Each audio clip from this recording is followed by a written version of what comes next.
The season of giving by being part of the solution. As we enjoy great food, family, warmth, and well wishes in whatever our festive tradition may be, we share the beauty of the season by reaching out to the less fortunate. Please help us to help others with the KBLA Cover the Houseless Cozy Community Coat and Blanket Drive.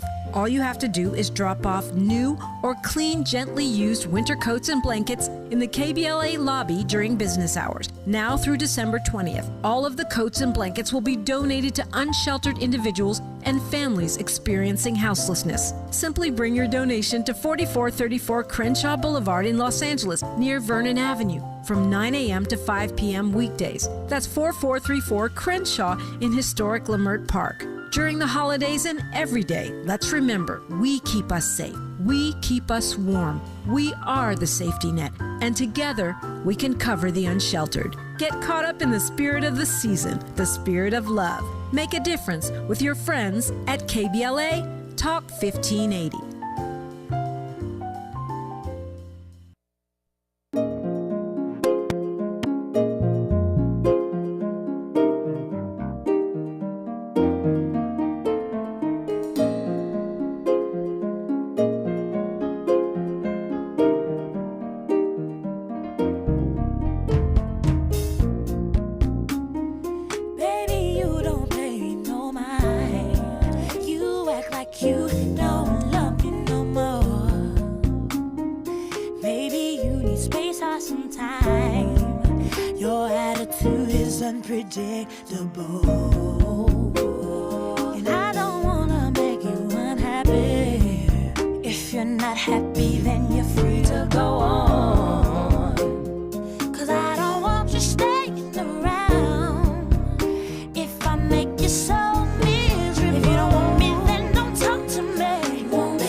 With Jill Munroe here on KBLA Talk 1580.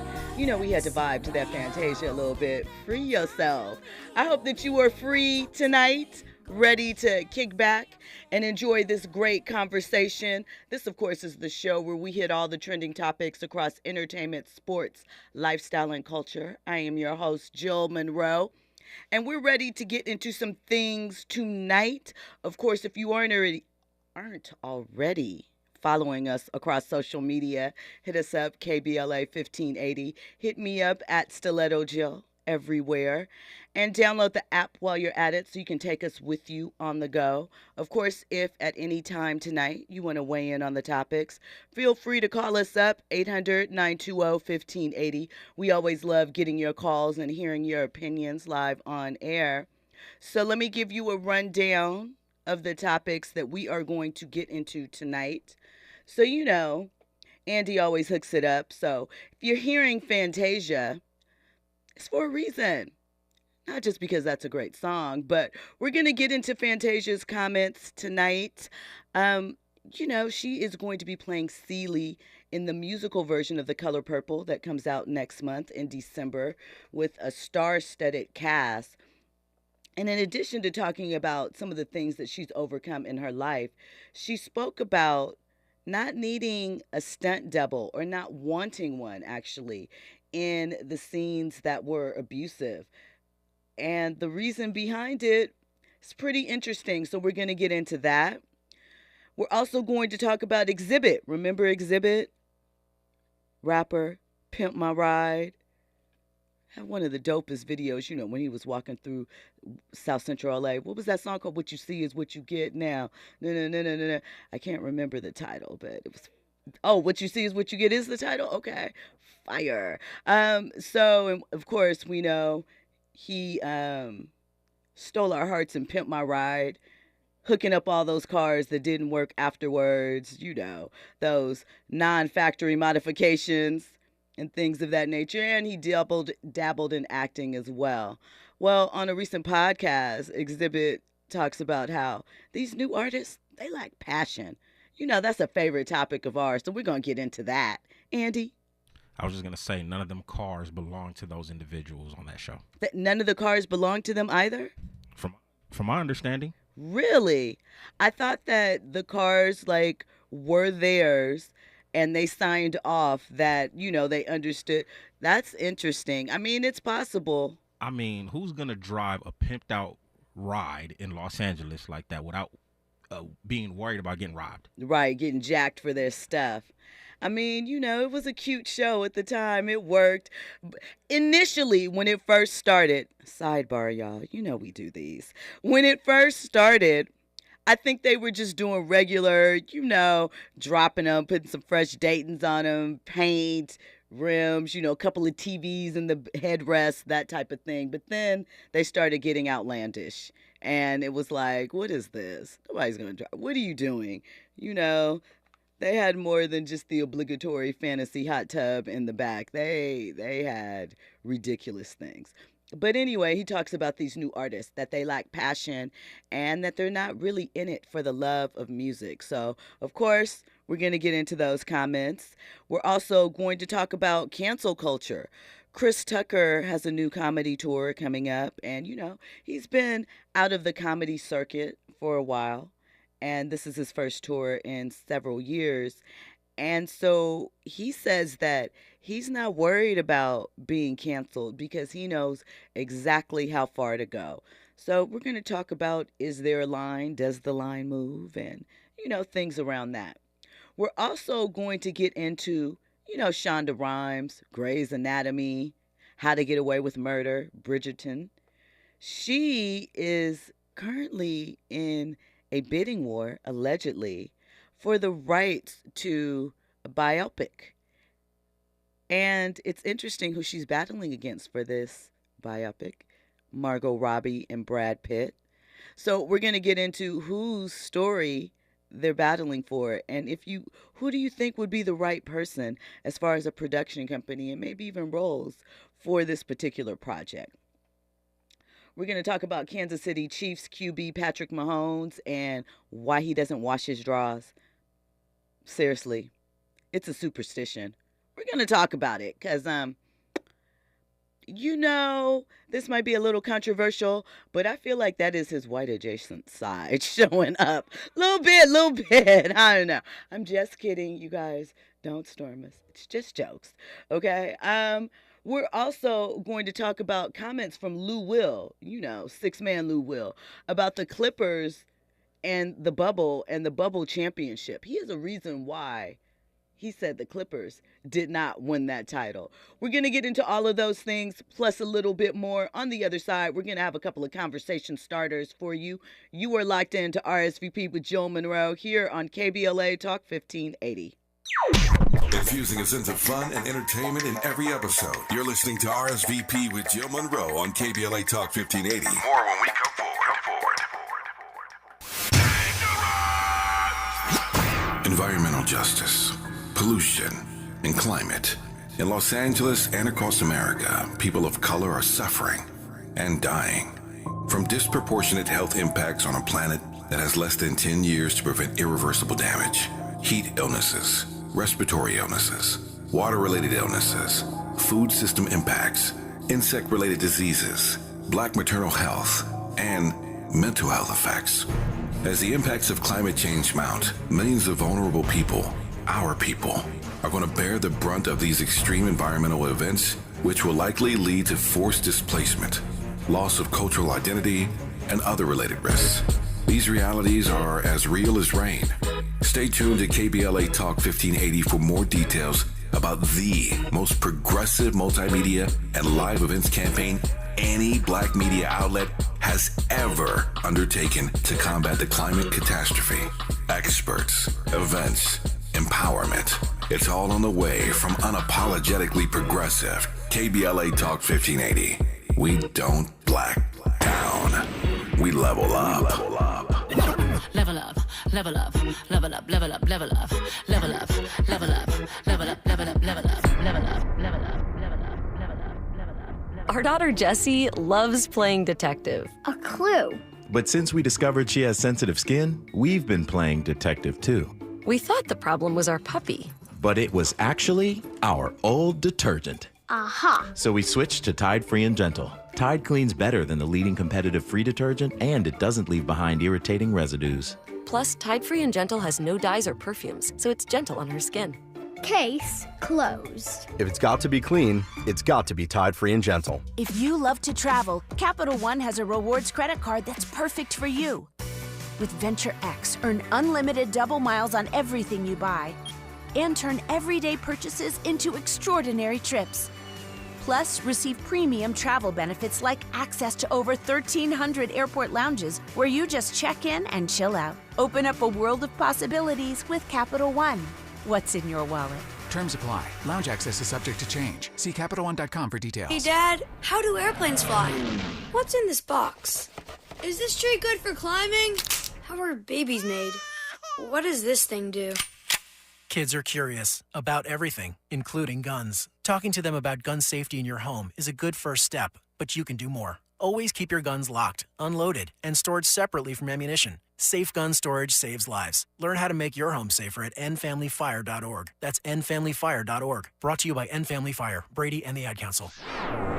Hey, keeping you informed, entertained, and always ahead of the curve. This is RSVP with Jill Munroe on KBLA Talk 1580. You were locked into RSVP with Jill Munroe here on KBLA Talk 1580.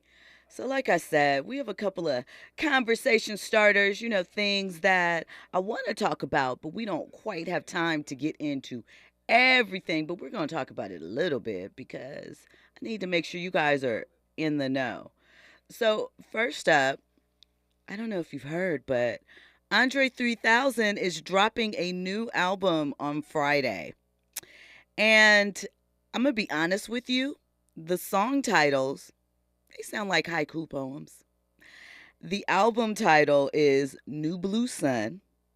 It is his first project in 17 years. But if you were hoping for a hip-hop album, you were going to be disappointed. It is not that at all. It is actually a flute album.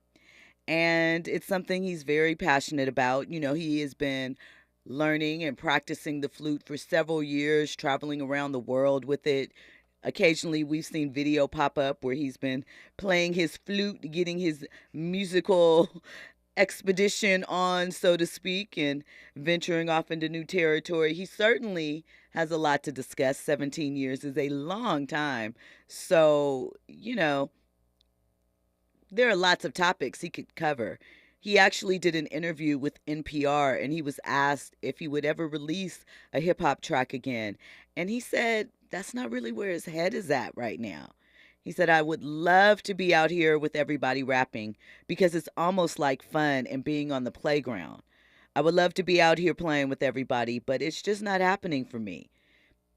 He also said that he frequently gets beats from producers, but nothing has been pleasing enough to bring the bars out. It's been said that Andre, because of the massive success of Hey Ya and, all the things that happened, that he's like shook, basically, that he kind of internalized a lot of things, and it's made him hard. It's made it hard for him to produce music. And not that he says that, but he does allude to his heart not being really in hip hop anymore. So, Andy, you look like you have something to add on this topic. Well, I mean, I didn't know that the last stuff that you just mentioned, but I was gonna say that's why he's overrated. You think Andre 3000 is overrated? 100%. You think that he just got over because he hit a couple of good bars and went alternative at a time when everybody was doing snap music, trap? I don't want to knock his talent. I mean, he can rap. I wasn't on the train of him being the GOAT. You know what I'm saying? A lot of people have said that he's one of the dopest MCs, and I've never felt that way. Even before he went pop with the Hey Ya, you know what I'm saying? AT-Aliens, Southern California playalistic Cadillac music. I've always, I guess, leaned towards Big Boy. Okay. You know what I'm saying? Like, 3 Stacks got bars, and I guess when they switched over to the Love Below speaker box, that's when he kind of lost me. Okay. Did I like Hey Ya? Hey Ya was cool. Did I like Roses? Roses was cool. But I think at that point, that's when I was like, yeah. Prototype? You didn't like Prototype? Prototype was cool too. But I think that's where he lost me though. Although those were good songs, I just at that point I felt like he was just, I guess, expanding. You know what I mean? And hey, by all means, get your bread. You feel me? Tap into other markets or whatnot. But when people start calling him the GOAT, you was like, nah. Nah, I'm sorry. I would say Big Boy is a better MC than Andre 3 Stacks. Do you think that because people often say that it's Erykah Badu that kind of ushered in the change in him, and he just never left that space? Do you think it's because, I would think that you would be tapped into more with Dre. He's, vegan. He's about health. He's conscious. Expansion. No. Big Boy just cool. Not like that. That's the type of hip hop I want. Okay. See, and you talk about me, right?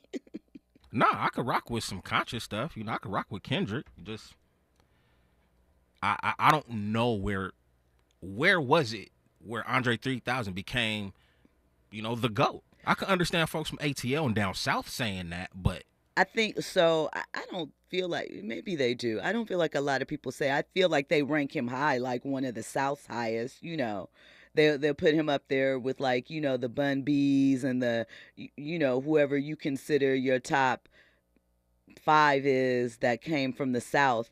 I think that there's an affinity for him and Outkast overall because, of that line at the Source Awards. The South got something to say. They really helped bring, Southern rap, ATL, as far as a mass consumption thing, I feel like to the forefront at a time when people were really just East Coast or West Coast. They weren't really getting too much into what they deemed regional rap. So, but I can feel your point. I do think that people rank him extremely high from that Walk It Out verse. That's one that he got a lot of love for. People really went crazy over. What was it, Lloyd and You? He ripped that. And then, some of the stuff with Outkast. You're like, ha, not me. Like, for example, Beyonce had that song Party, right? Right. You prefer J. Cole? 100%. First off, I heard the J. Cole version first. Okay. And I guess that's because, I saw the video. When I heard the song, I was like, really? Andre 3000, he did not match the song, in my opinion. He was too mellow, and it was about partying. Like, what was he talking about? I don't even remember his. I remember he was on there, but exactly. J. Cole just had the swag. It was just perfect. The flow, perfect. Well, let me read to you some of these track titles from the new album. Track number 1, I swear I really wanted to make a rap album, but this is literally the way the wind blew me this time. Track 2, the slang word kitty, he didn't say kitty, rolls off the tongue with far better ease than the proper word vagina. Don't you agree?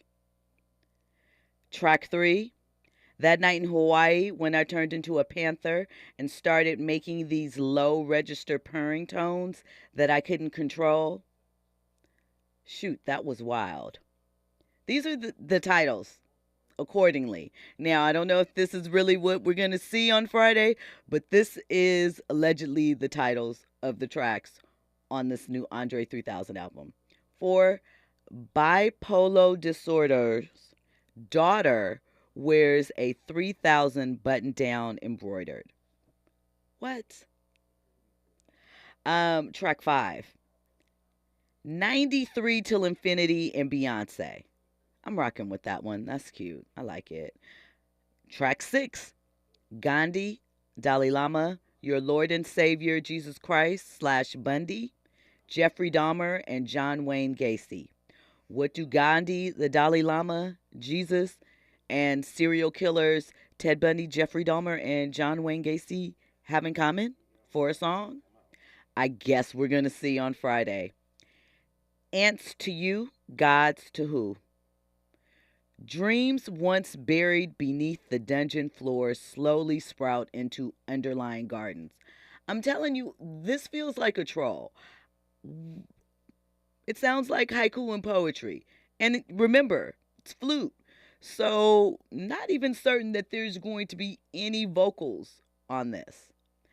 And yeah, that's 8 tracks. So listen, I am going to be checking it out, but I have no idea what to expect. I hope it's like on some Blue Note jazz stuff, just cool, like, Saturday afternoon at the coffee shop and the rain's coming down, or, a cozy Saturday vibe.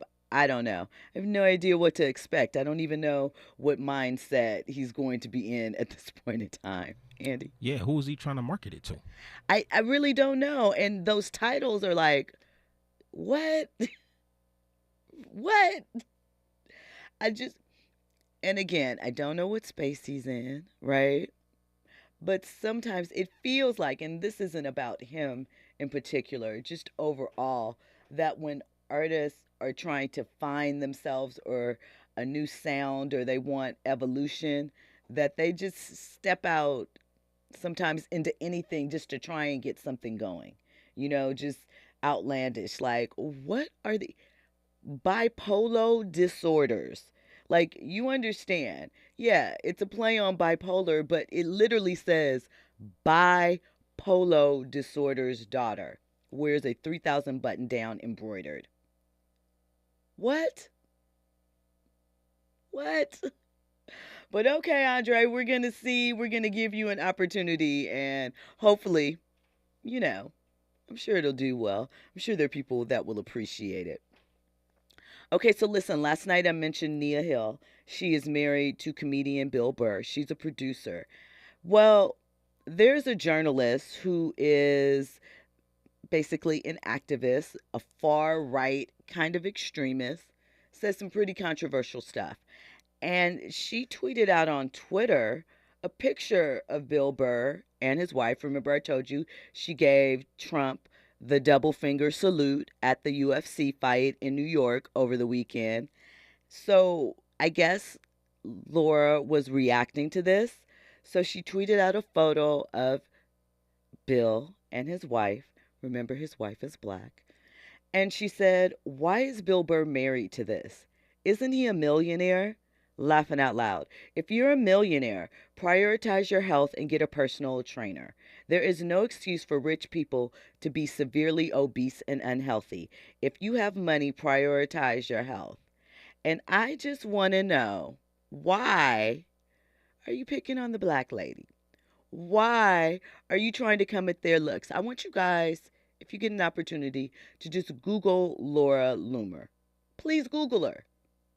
And just ask me why the pot is talking to what she believes to be a kettle. She really should get that outlandish enhancement that she has going on together before she speaks on certain people. I just think it's inappropriate. Uh-oh. Is that Kiss in studio with Cameron and Stat Baby? Listen, this is a sidebar. Shout out to Andy. I'm going to check out the live, and you guys know I will be reporting back tomorrow. I'll tell you what. Again, another side. We talked about last night about, husbands and what time they should be home from the club and things like that. I am not married. I'm going to freely say that, right? And I probably, maybe have some unconventional thoughts about marriage. However, she is out of line. I think she's doing a little too much. Like, Cameron was laying it on thick. It was very obvious. He reminded, and he is a Harlem dude, he reminded me in that moment of, the old school movies where, the man maxed down on the woman. And she is a woman of a certain age that grew up around certain types of environments. She knows what's up. Baby girl, you live in Georgia. Cam films in Vegas. So, yeah. I don't know, but like I said, I bet you that OnlyFans coin is lovely right now. Shout out to Fahima in the chat. She says, Jill, perhaps Dre and Lizzo will play on the flute, collaborate on the flute together. Perhaps they will, but I don't know. Lizzo has kind of been underground since, her accusations and incidents, the alleged lawsuit came about early this summer. I think Dre is just going to be Dre on his own. And I really don't know what to expect. I have no expectations on my end, but I don't know what he's about to bring out. So we will have to see. Okay, so listen, let's talk about Fantasia. Okay, so she is opening up about her role as Celie in the upcoming 2023 musical remake of The Color Purple. We know that Fantasia originated the role in the musical version on Broadway. I think she originated it. If not originated it, she played it for several months, right? And in a recent interview with Variety, she talked about how initially she originally turned down the role when Oprah first approached her about the film role in 2021. She said after having played Celie on Broadway for 9 months in her early 20s, carrying all the trauma of the character was too heavy for her. She said, I carried her every day, all day, and I didn't like that feeling, right? She said she eventually changed her mind about doing the remake after talking with the director, and he assured her that in the remake they would be giving Celie a new voice by allowing viewers to hear her inner monologue. So she says you get to see how she made it through some of the things that she was going through. And I think that that is also a direct take from the book, because in the original book, there was a lot of inner dialogue that Celie had that, you know, wasn't really shown on screen per se. So from there. But she says that she became so dedicated to the role that she refused to let a stunt double handle the scenes where Celie's husband, Mr., beats her. Instead, she said that she wanted to take the punches herself. The actor that plays Mr. Coleman Domingo initially refused, but Fantasia persuaded him to change his mind. She said that by taking those hits in this role, in character, it allowed her to face her past. She said, I could let go of every man that's ever put his hands on me. I freed myself from that. That's a pretty deep statement. That's what therapy is for. And I know she's probably discussed going to therapy. She's talked about, you know, having an abusive past. And I don't know if anyone has seen the Lifetime movie that she had about her life where she played herself. So she went through a lot of things. But I guess maybe she is taking on the method acting thing, which I think, you know, I'm not saying it in this instance, can be troublesome. We've seen situations where people embrace a role or dig into a role, and it seems to take over their psyche and their personality. We're going to get more into that on the other side. You are locked into RSVP with Jill Munroe here on KBLA Talk 1580. News and Sports is up. RSVP with Jill Munroe is your go-to show for staying in the know. More engaging conversation when we come forward on KBLA Talk 1580.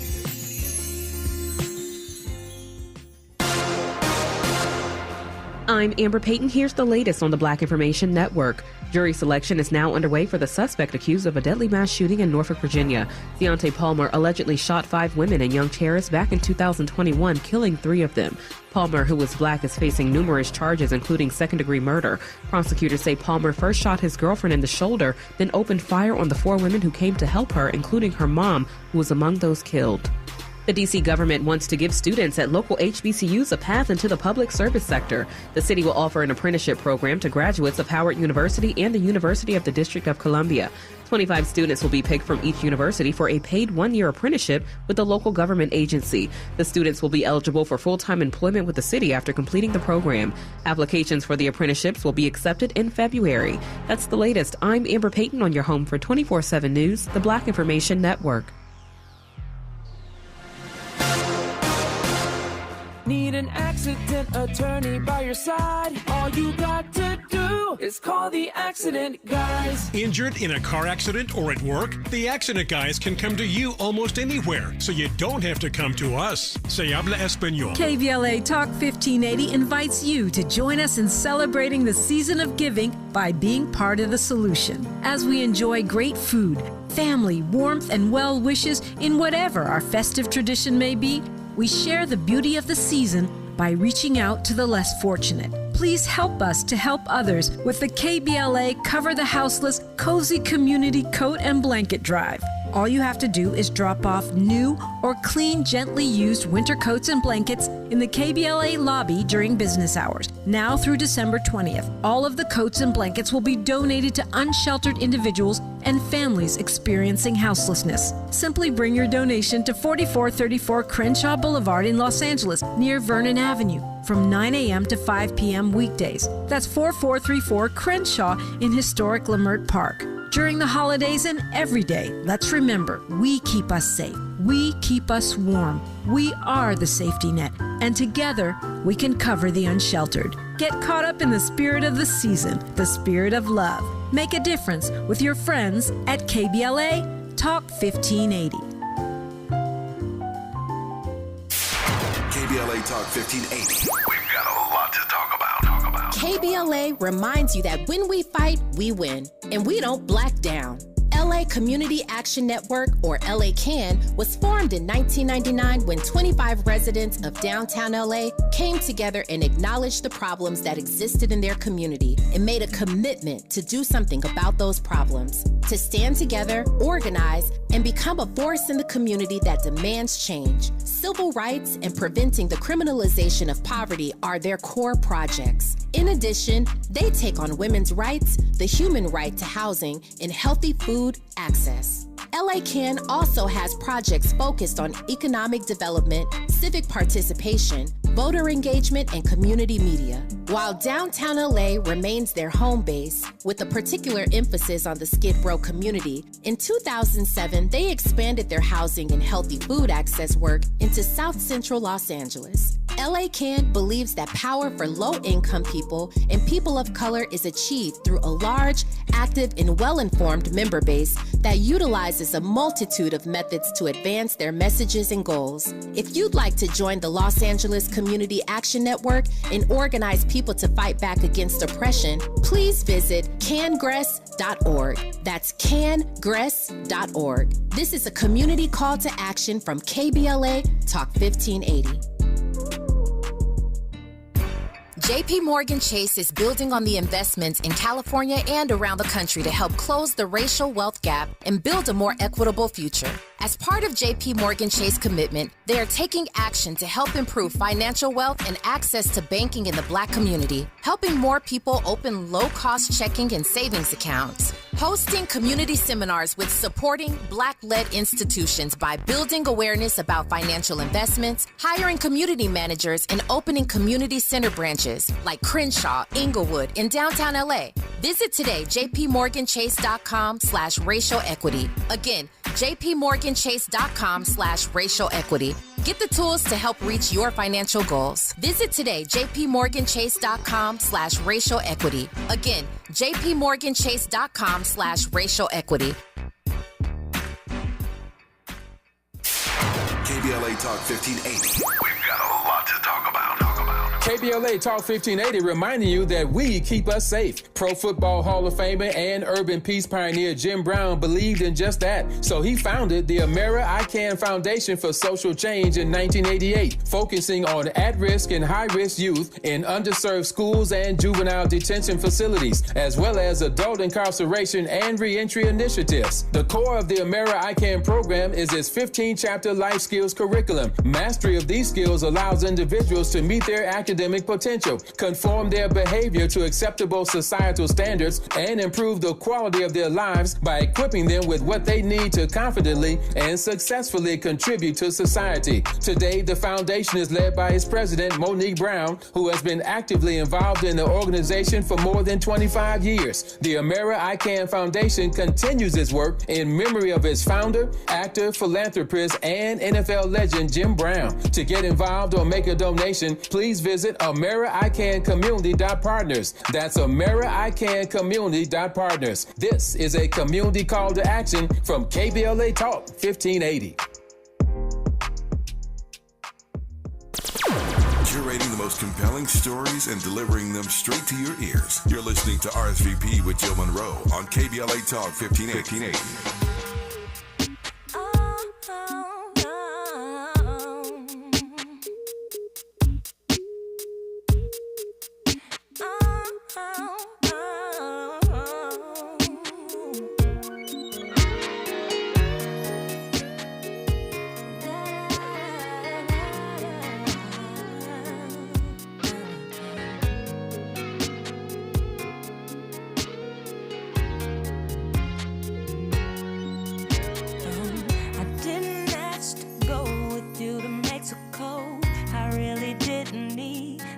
shopping spree in LA on Melrose.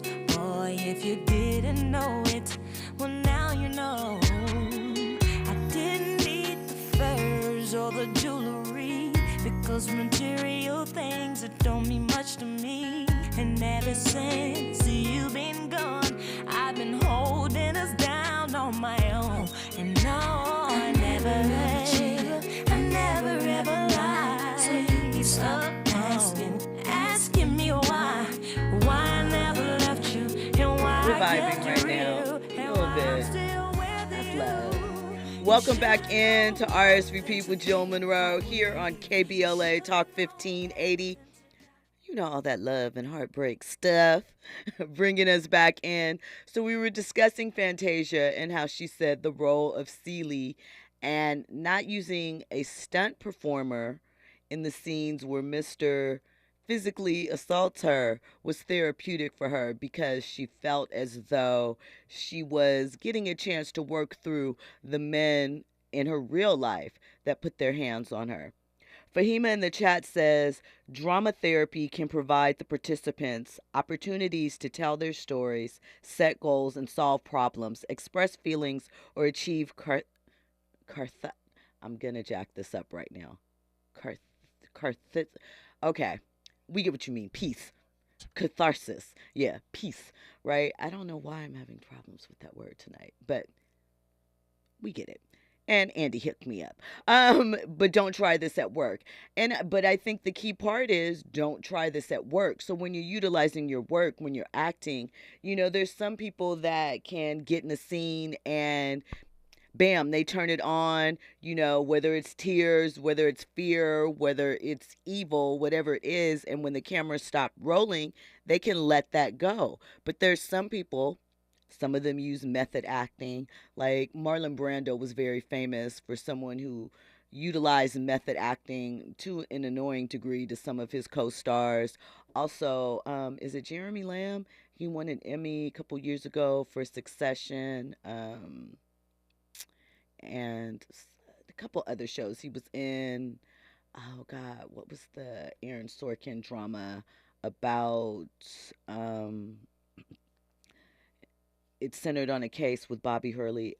I'll think of the name in a minute, but he is someone who famously does that as well, to the annoyance of other actors he's working with. And even he and Aaron had a very contentious relationship on the set of this movie because of how he approaches his roles. You think about someone like Heath Ledger in playing the Joker and how that kind of dragged him into an unhealthy descent. Jack Nicholson talked about what the role of the Joker did to him and how he warned Heath Ledger about it.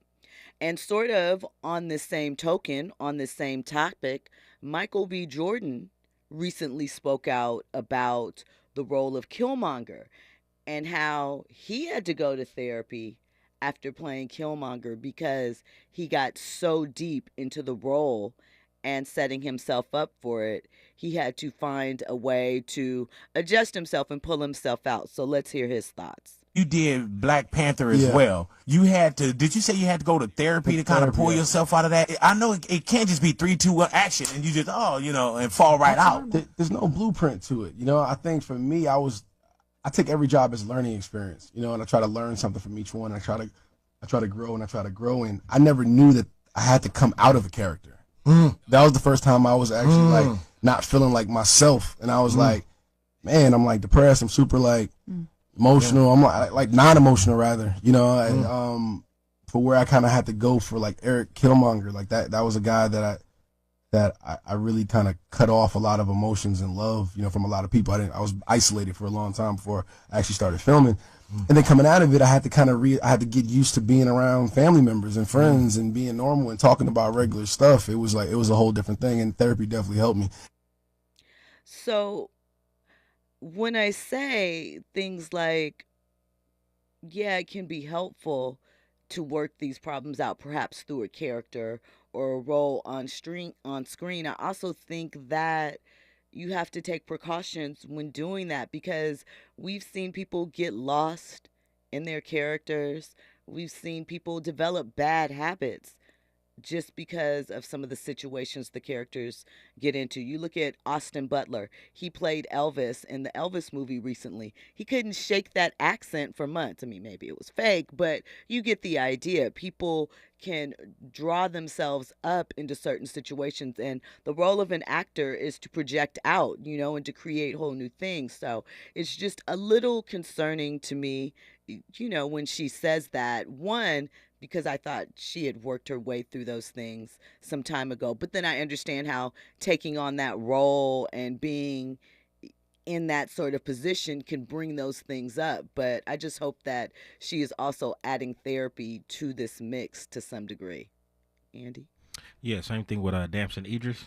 Yep, he said that the devil took over him. He had to go to the darks. Exactly. And that, to me, that was just crazy to me.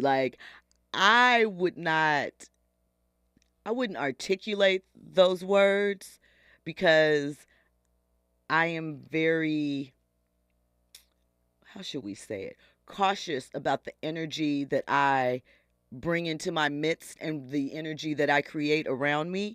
And I just think that there's power in words.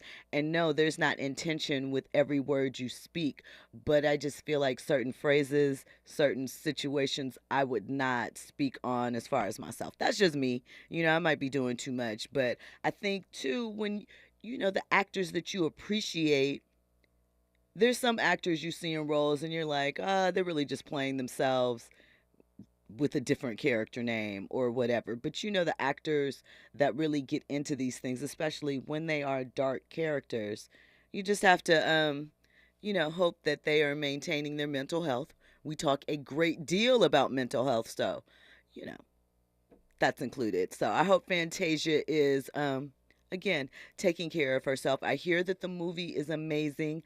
I am supposed to attend a screening this weekend if I can make it. So I certainly, when I can, will give a review and let you know everything that I can about it.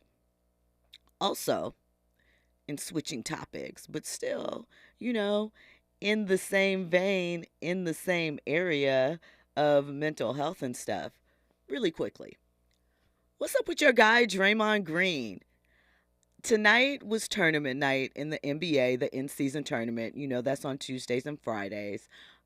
Spoiler alert, on Thursday, I'm going to have a special guest that's going to be on to help us break down what the in-season tournament is and some other things, but we'll get to that later. But, all heck broke loose across the NBA tonight. Draymond Green choked Rudy Gobert out.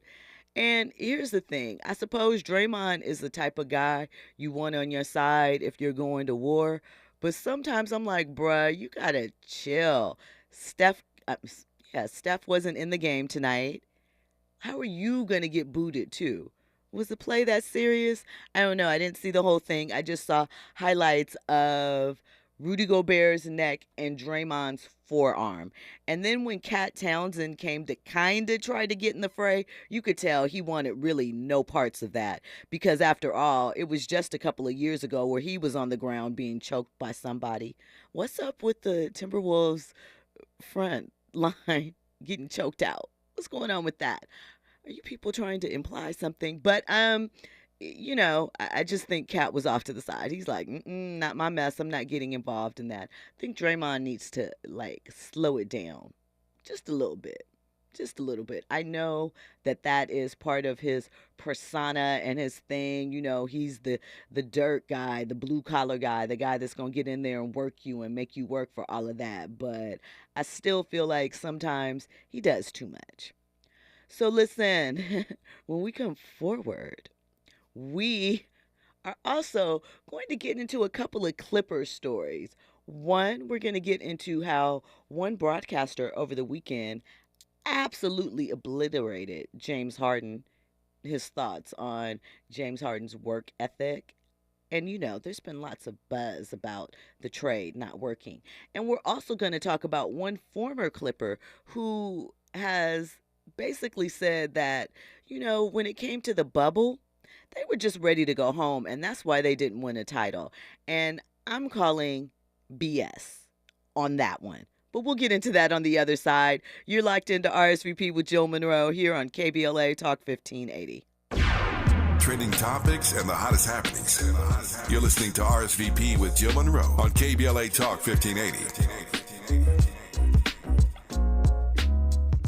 Beloved Entertainment presents Sweet Spot Live with me, Angelique Francis, at the beautiful Miracle Theater at 226 South Market Street in Inglewood on Sunday, November 19th at 6 p.m. Join me with KBLA for short stories told live on stage with us, by us. Yes, our own storytellers straight from the neighborhood. Colorful and provocative live storytelling event celebrating our unique culture, our strength, our courage, our faith, and yes, our fire. We invite you to walk with us through the neighborhood, even run with us down our dark alleys if you dare. Just around the corner, there is laughter, unspeakable pain, secrets never told. But don't worry. The door is unlocked and we're going to leave the porch light on. That's Sunday, November 19th at the Miracle Theater, 226 Market Street in Inglewood, 6 p.m. Yes, it is all happening right here in the Sweet Spot. Tickets available, sweetspotlive.eventbrite.com, sweetspotlive.eventbrite.com. We got a lot to talk about.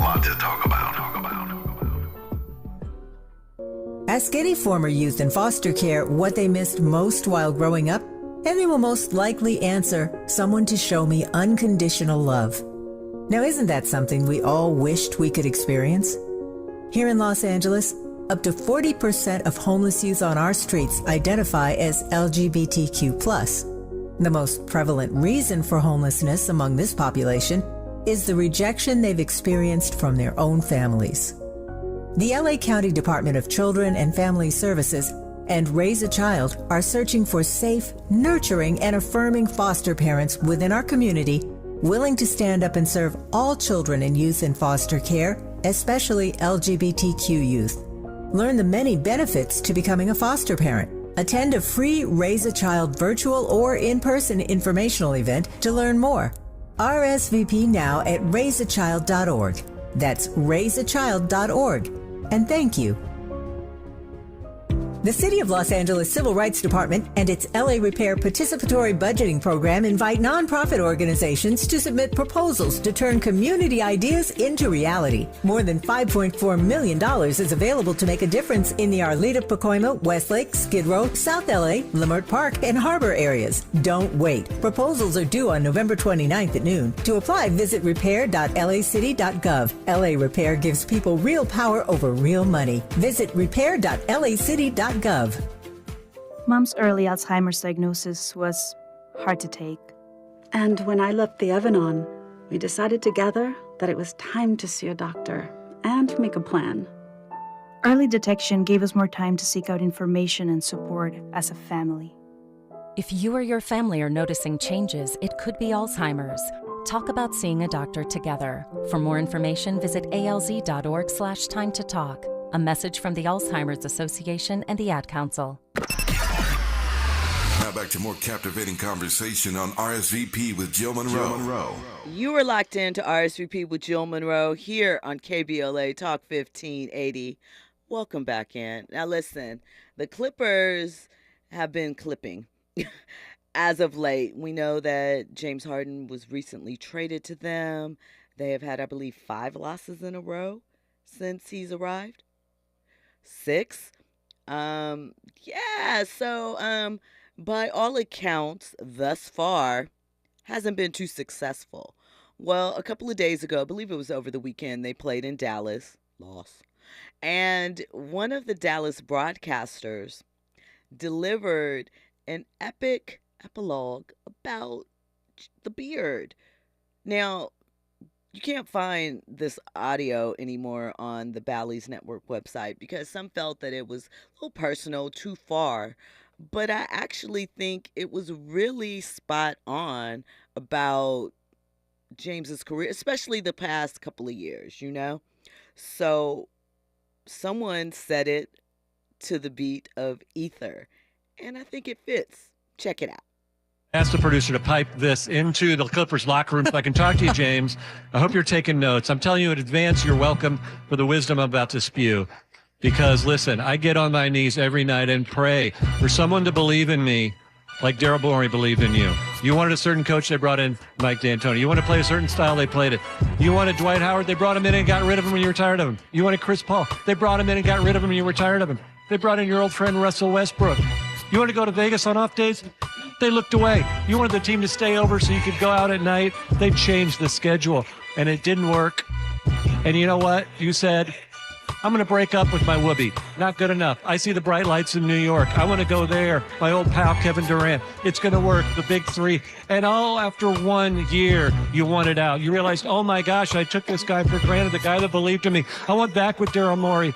They traded Ben Simmons for you. How did they pull that off? And you know what? You went there and you got a partner who got the MVP. He won the MVP. And what did you say afterwards? You said, they didn't hand me the reins. You're the point guard. You were holding the reins. And what did you do when you had the reins? You scored 9 points in Game 7 against Boston. You blew a 3-2 series lead. So they fired their coach. Not good enough. You broke up with the guy who believed in you again. You said, the bright lights of L.A., that's where I want to go. Let's see if that works. Listen, James, have you ever had those friends who had bad roommates? Over and over, they complained about their bad roommates. This guy's terrible. The bad roommate here. They never thought to be self-aware enough that they're the bad roommate. They're the problem. Hey, James, you're the problem. If this doesn't work this year in this system with this team, then you're going to go and point fingers at everybody else, and you're going to go back home and you're going to start swiping right for another team, and there's not going to be anybody left. Because, James, you're not the beard, you're not the system, you're the problem. Oh, and the mic drop, Devin. So, yeah. Pretty accurate. Spot on even. And, you know, we've seen the Clippers look a little confusing. So, you know, still early in the season. But, man. This is why I don't understand why Tyronn Lue is kind of getting flack. And people are questioning whether he's even capable of coaching this squad. Because before James Harden came to the squad, even though the Clippers weren't playing the best, they were definitely playing better than what they're playing now. I guess because here's the thing. How long have Kawhi and PG been together? When did they sign? Has it been 5 years now? I was about to say 3, but it probably is 5 years. I mean, 3 years ago was the bubble. Okay, so it was at least 4 or 5, right? Okay, yeah. So I think the thing with Ty Lue is that you're a championship coach. You are a champion, right? In theory, I think people want to see, okay, we know that your superstars are injured frequently. That's what it is. Point blank. And so I think with that, people are like, well, where's the development? That's one of the things that's always highly touted about Ty Lue. And they feel that they've had some pieces around the bench or something. And it's just like, why is it no development with these other players? We get it. PG and Kawhi aren't there, so that hampers you to a degree. But what's up with the development of these other guys, and why haven't you made more headway? Why do they not look like a cohesive team when one or the other, who are always missing for the most part, aren't there? No, I don't know about the development of other players per se. You know, when you have a Kawhi and a Paul George, a lot of the time those players, they lean on those players, right?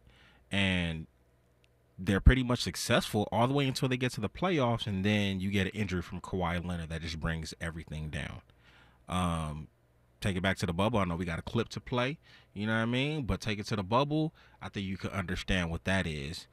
Every year it was Paul George and Kawhi. Both of them were injured last year. If they were both healthy, I think they would have beat the Phoenix Suns. And I can't. I mean, I agree with that wholeheartedly. But if we're a fifth, I feel like that is the problem, that we're always like, well, if this happens, and it's starting to feel very fantasy-like, that we're never going to see anything close to it. And they're not getting any younger. And, you know, if the rumors are correct about, you know, Kawhi's health overall, what's the timetable and when are they going to start making some moves, because this ship doesn't look to be coming together. But we'll see. Fahima in the chat mentions the Colorado Rose Bowl incident. She missed the show last night, at least the first part, because I discussed that. It absolutely was UCLA recruits. They're not releasing their names. I, for the life of me, cannot understand why you would risk your potential scholarship, for a chain that you're not going to be able to really pawn or get money for. And you can't rock it in photos because, hey, it's identifiable. So, they blew it all just to, try and floss or something like that. But that's how it goes. So the clip with Lou Will, we're actually going to get to next hour, but let me set it up really quickly. We know that the bubble was, during the pandemic, obviously a different type of championship. Depending upon who you listen to, it's either one that is considered extremely difficult because you were isolated from your family, but at the same time, everybody, if you listen to Dame Lillard, everybody was fresh. All they had to do was focus on basketball. And then there are others that say, no, it didn't count. We stopped for all of those months and restarted, and the bubble just wasn't it. And I have a theory to go along with at least why the Clippers tapped out in the bubble. So we're going to get to that in hour 2. We're also going to talk about Exhibit and why he thinks these new artists lack passion. We're going to get into that. And because we have a lot to talk about tonight, we're also going to get into, I got a little Marcus Jordan, Larsa Pippen news for you guys. They're always interesting. And we're going to talk about Patrick Mahomes and why he doesn't wash the game underwear that he wins in and what he actually does when he wins with them. Yeah. I won't say it's interesting, but it's a fact to know. I wonder how his teammates feel about this information. We're going to get into all of that on the other side. You are locked into RSVP with Jill Munroe here on KBLA Talk 1580. Hour 2 is up next. I never hurt you, I never ever lied. So please stop asking.